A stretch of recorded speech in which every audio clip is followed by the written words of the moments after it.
როგორ ხდება დამატებული ღირებულების გადასახადის გადამხდელებისთვის DGG-ს კვალიფიციური სტატუსის მინიჭება?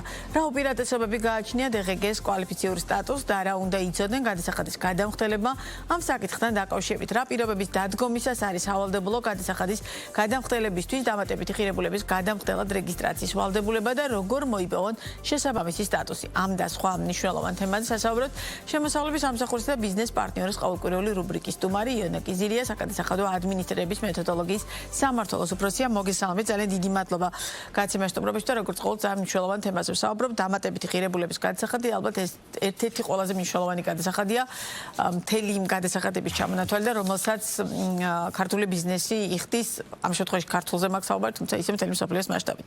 ამიტომ საინტერესოა, რას ნიშნავს დამატებითი ღირებულების გადასახადის არაკვალიფიციური სტატუსი? და საინტერესოა მე კვალიფიციურს განმარტოთ, იმიტომ რომ მაყურებლისთვის მარტივად იყოს გასაგები, რაზე ვლაპარაკობთ რეალურად. კი ბატონო. მოგესალმებით, ჩვენ გარკვეული დოზით წინაზე შევეხეთ ამ თემას, თუმცა თემის აქტუალობიდან გამომდინარე ერთ-ერთი მნიშვნელოვანი საკითხია დღეს ისევ ეს DGG და მასთან დაკავშირებული კვალიფიციური სტატუსის მოპოვება. რაც შეეხება დამატებული ღირებულების გადასახადი, ბუნებრივია არ არის მარტო საქართველოში, ძალიან ბევრ ევროპულ ქვეყანაშია და ბუნებრივია იქაც დიდი წვლილი შეაქვს მას ბიუჯეტში, ხო, თავისი ოდენობიდან გამომდინარე.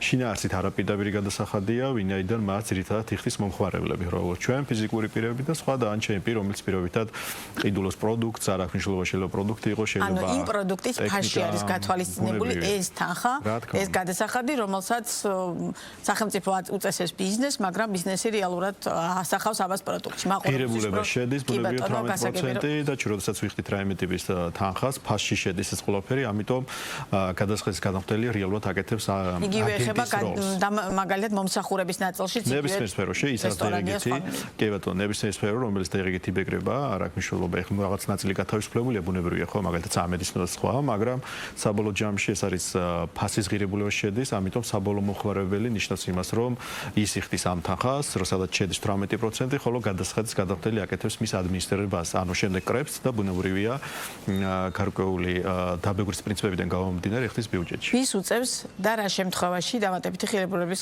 გადასახადს გადახდა?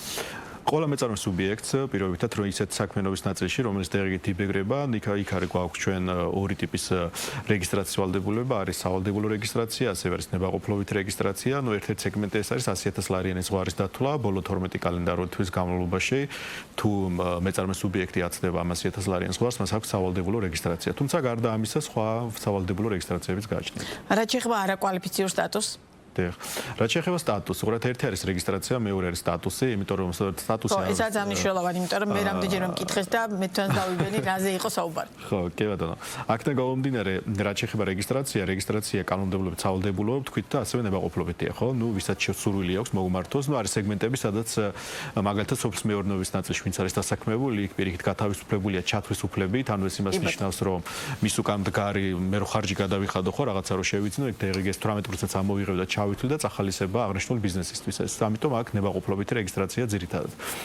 თუმცა რაც შეეხება კვალიფიციურობა მეორე ეტაპია, რომელიც უნდა გადალახოს გადასახადის გადამხდელმა. კვალიფიციური ძირითადი მიზანი არის ის, რომ რეალურად ვიცოდეთ ეს ობიექტი არსებობს, გადამხდელი არსებობს, რეალურად აქვს სურვილი მას განახორციელოს ეკონომიკური საქმიანობა, ეს ხარ არის ვირტუალური გადასახადის გადამხდელი, ვინაიდან ძალიან ბევრი სერვისი არის ჩვენთან ელექტრონულად რეგისტრდებიან, ელექტრონულად ფუნქციონირებენ, ამიტომ კვალიფიციურობა ეს არის ის საშუალება, რომელთა ჩვენ კიდევ შეგვიძლია ერთხელ შევეხოთ და პირობითად რეალური ქმედება ნახოთ გადასახადის გადამხდელის.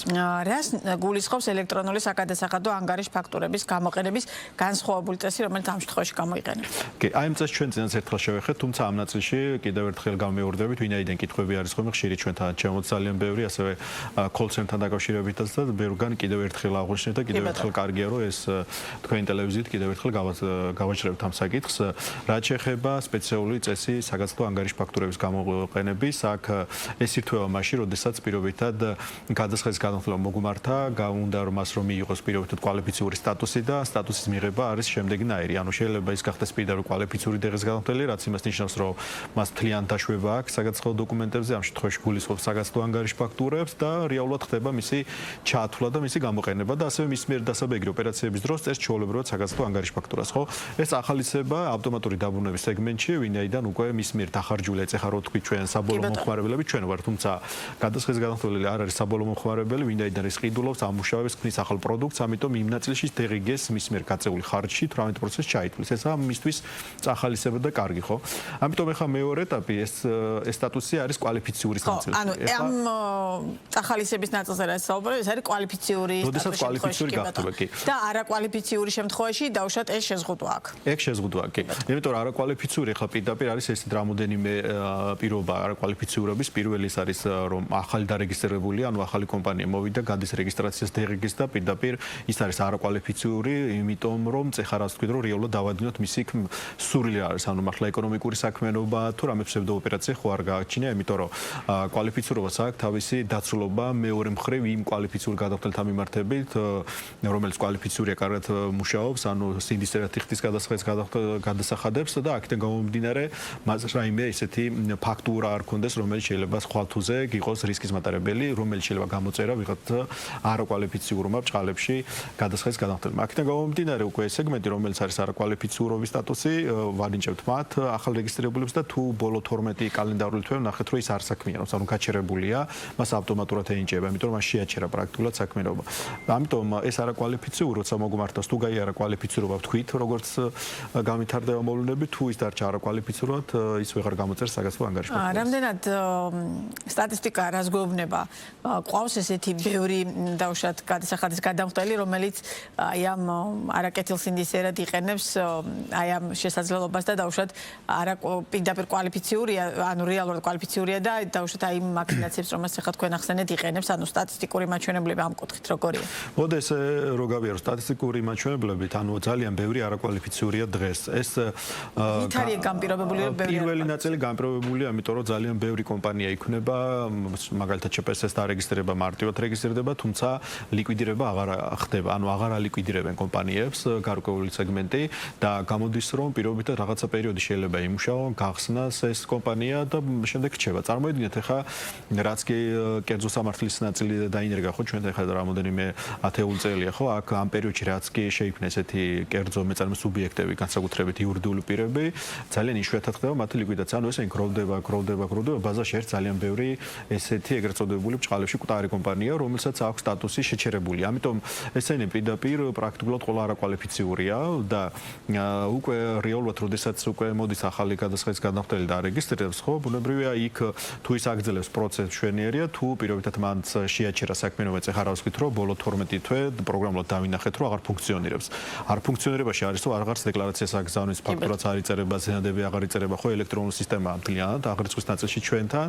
შესაბამისად უკვე მას პროგრამულად ესე რომ ვთქვათ გადავყავს ესენი არაკვალიფიციურზე.